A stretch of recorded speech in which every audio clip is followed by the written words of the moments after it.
Hello అండి అందరికీ wife of సూర్య కథకు స్వాగతం. మరిక ఆలస్యం చేయకుండా కథలోకి వెళ్దాం. ఇదిగో అమ్మా, ఈ ఫోటో ఒకసారి చూడండి. ఒక్క కూతురు. అమ్మాయి బీటెక్ చదువుకుంది. అందంలోనూ సంస్కారంలోనూ మన చక్రిని ఎంత మాత్రమూ తీసిపోదు అంటూ పెళ్లి పేరయ్య ఒక సంబంధం గురించి చందు అమ్మా నాన్నలకు చెబుతాడు. అవునా అండి, ఒకసారి ఇటివ్వండి చూస్తాను అంటూ ఎంతో ఆతృతగా అతడి నుండి ఫోటోని తీసుకుంటుంది. ఏమండి, చూడండి, ఈ అమ్మాయి నిజంగానే చాలా అందంగా ఉందండి. నాకు కూడా ఈ అమ్మాయి మన చక్రికి తగిన జోడి అనిపిస్తుందండి. చూడండి అంటూ తన భర్తకు చూపిస్తుంది. ఫోటోను చూసిన అతడు కొంచెం ముఖాన్ని ముడుస్తూ, ఆ బావుంది, కానీ మెరిసేది అంతా బంగారం కాదని నా అభిప్రాయం అంటూ అతడి యొక్క అసంతృప్తిని వ్యక్తపరుస్తాడు. ఎప్పుడు చూడు ఆ నోటు నుండి శుభమా అంటూ మంచి మాటలు రావుగా అంటూ భర్తపై కోప్పడుతుంది. మా వారు అలానే అంటారు, కానీ మాకు అమ్మాయి అయితే చాలా బాగా నచ్చిందండి. మేము పెళ్లి చూపులకు వస్తామని వాళ్ళకి చెప్పండి అంటూ ఆమె ఎవరి అభిప్రాయం తెలుసుకోకుండానే ఏకపక్ష నిర్ణయం చెప్పేస్తుంది. ఆ సంతోషమమ్మా అంటూ అతడు తిరిగి బయలుదేరుతూ, అమ్మయ్యా, ఈ సంబంధాన్ని ఏదో ఒక విధంగా కుదిరిచ్చేస్తే నాకు చాలా లాభం ఉంటుంది ఇరువైపుల నుండి అని అనుకుంటూ వెళ్ళిపోతాడు. ఇంతకీ సంబంధం చక్రీకా లేక నీకా అంటాడు చందు తండ్రి. ఏంటండి మీరు, ఏం మాట్లాడుతున్నారు? వెటకారంగా ఉందా అంటుందామే. మరి ఏంటి, పెళ్లి చేసుకోబోయేవాడిని అడగకుండా నీ సొంత నిర్ణయం ఏంటి? ముందు చక్రికి చెప్పు ఈ విషయం అంటూ తన పనిని చేసుకోవటానికి నడుచుకుంటూ బయటకు వెళ్ళిపోతాడు అతడు. అవును కదా, ఇది ఒకటి ఉందిగా, ముందు ఈ విషయాన్ని చక్రికి చెప్పాలి. బయట నుండి వచ్చిన చక్రిని చూసిన ఆమె, చక్రి, నీతో ఒక ముఖ్యమైన విషయం మాట్లాడాలి అంటుందామె. ఆ చెప్పమ్మా అంటాడు. అది అది ఏంటో చెప్పు అంటాడు ఆమె పరిస్థితిని అర్థం చేసుకుని.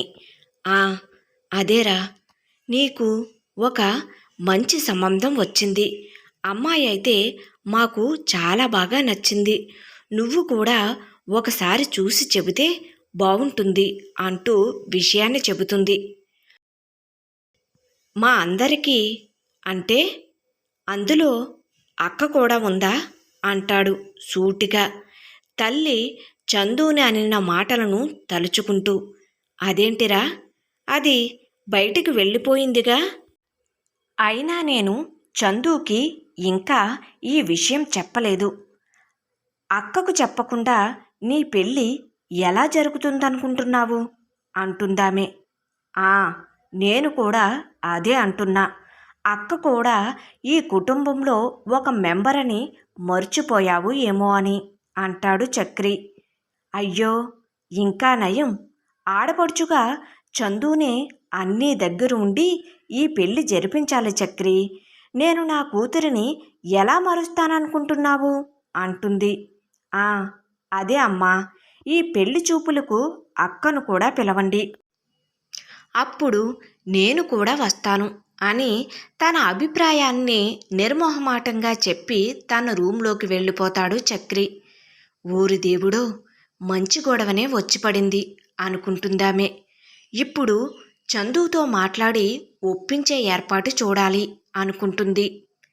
చందు వంటకు కావలసిన కూరగాయలు కిరాణా తీసుకుని వీరన్న ఆటోలో ఇంటికి బయలుదేరుతుంది.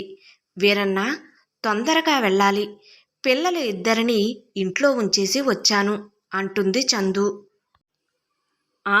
అమ్మా, ఒంటరిగా వదిలేశారా? లేదు వీరన్న, తాత అమ్మమ్మ గారు చూసుకుంటారు, కానీ పిల్లలు ఇద్దరూ మరీ అల్లరి చేస్తే వాళ్ళు ఇబ్బంది పడతారుగా అంటుంది.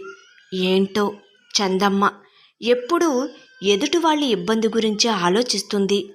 ఆమె స్వార్థం కోసం ఎప్పుడూ ఆలోచించుకోదు అని అతని మనసులో అనుకుంటూ డ్రైవింగ్ చేస్తాడు.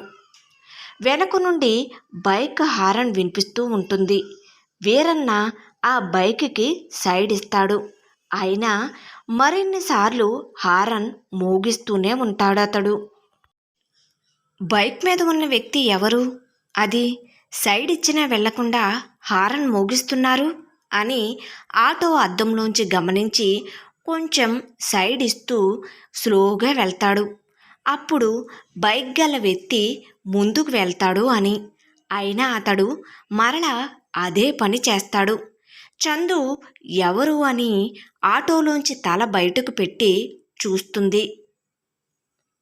వైఫ్ ఆఫ్ సూర్య కథ కొనసాగుతుంది. కథ నచ్చినట్లయితే తప్పకుండా లైక్ చేయండి. అదేవిధంగా సబ్స్క్రైబ్ చేసుకుని మన ఛానల్ని ఎంకరేజ్ చేయవలసిందిగా మనస్ఫూర్తిగా కోరుకుంటున్నానండి. Thank you.